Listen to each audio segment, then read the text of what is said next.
Bizə gəliş şikayətlərini anlatsana, zəhmət olmasa. Daha çox danışan, Gələndə elə miydi? artıq danışan, gərgin. İndi necəsən?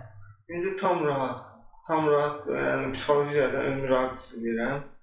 Yuxu da yəni yuxuda da çox böyük fərq var məndə. Hə, mən belə qeyd eləmişəm şikayətlərini. 70 gündür yatmır. Hə, olub elə, hadisə olub, elə bir hal olmuş. 70 gün yatmırdı mı? Az yatırdı da. Az yatırdı. Başqa nə şikayətləri vardı, anasını siz danışın. Başqa şikayətləri əsas danışıqdan da əlavə edirəm ki, hər şey aqressivlik çoxdur. Doğru. Əsəbi danışırdı. Əsəbi danışırdı, nə deyirdim, acığı tuturdu. Dəqiqəyə bir gəlirdi ki, çıxım həyətə, mən də buraxmırdım. Bax, onun üstündə elə bir ki, ana-baba bir-birimizə problemimiz çox keçirdi. Özgüvəni yüksək idi. Axırda yox, əvvəl. Əvvəldə olur. Sizin yanınıza gələndə artıq yox. Hə, yox idi mi? Biraz daha sönümsənməyə mi doğru gedirdi acaba? 70 gün uzun müddətdir nəticədə. Acaba biz nə diaqnozu qoymuşduq? Birinci bipolyar qoymuşdunuz. İkinci nə qoymuşduq? Bipolyar. Tamam, bipolyar pozuntu diaqnozu qoymuşduq. Nə deməkdir bipolyar pozuntu?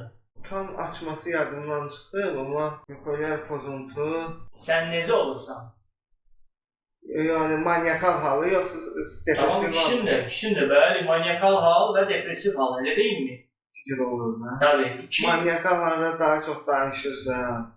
Əsəbləşir, danışır. Gərginlik olur, danışıq olur, agresivlik olur. Belə halda keçən il, dediniz sizə keçən il yayda ancaq yatırdı, Ancaq yatmaq, depresiv hallar, ağlamaq, gəlməklər, dolmaqlar belə falan, belə bir şey. Depresiya olur, elə deyilmi? O birisi onlar. 15 yaş.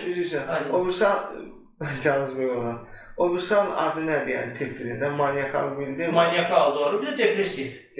İki yəni dövrü var da. Manyakal dövr. Manyakal deyəndə biraz səhv anlaşıla bilər. Manyak falan kimi.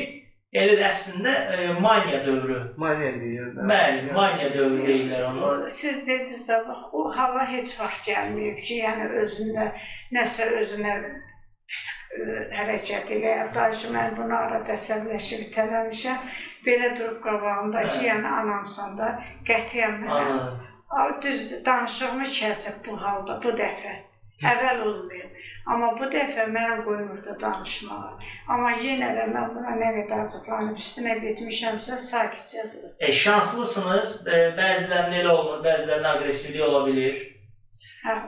Amma haqlısınız, əslində mən də yəni bipolyar pozuntulu pasientlərimdə kəskin zərər verici aqressiyanın çox şahidi olmuram əsasən.